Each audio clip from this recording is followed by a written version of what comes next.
قال بعد ذلك في سؤاله السادس: إمام المسجد يخطئ في قراءة الفاتحة وما نستطيع أن نغيره، وقد رفعنا الأمر للمسؤول ولم يصنع شيئا. إذا كان هذا الخطأ من اللحن الجلي الذي يغير المعنى فلا يجوز لكم أن تصلوا خلفه.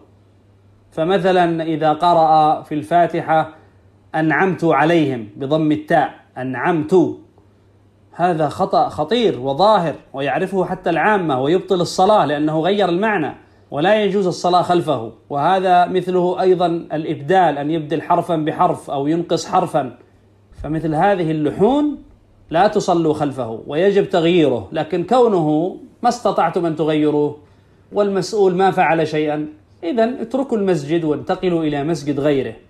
أما إذا كان اللحن أخف، يعني من اللحن الخفي الذي لا يغير المعنى، كأن يرفع حرفا وهذا لا يغير المعنى، مثل الذي يقرأ الحمد لله يرفع الهاء، لا يقول الحمد لله، يجعلها الحمد لله، فهذا لا شك أنه خطأ لكن لا يبطل الصلاة.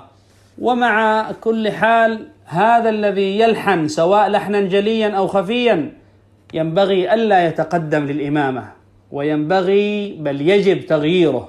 لكن ماذا نصنع؟ كثير من الناس يفتنون بالإمامة ويرونها منصبا عظيما، ومنهم من يترزق من هذه الإمامة.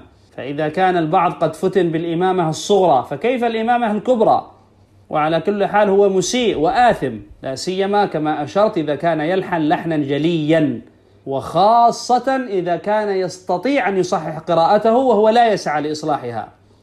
وأنتم في المقابل انصحوه وذكروه، وممكن لعلكم بالكلمة الحسنة تستطيعون أن تدرسوه وتعلموه وتقولون تعال نجلس نتذاكر نقرأ، أنت تقرأ وأنا أقرأ، أنا أقرأ الفاتحة وأنت تقرأ الفاتحة، لعل الله أن يصلحه ويهديه.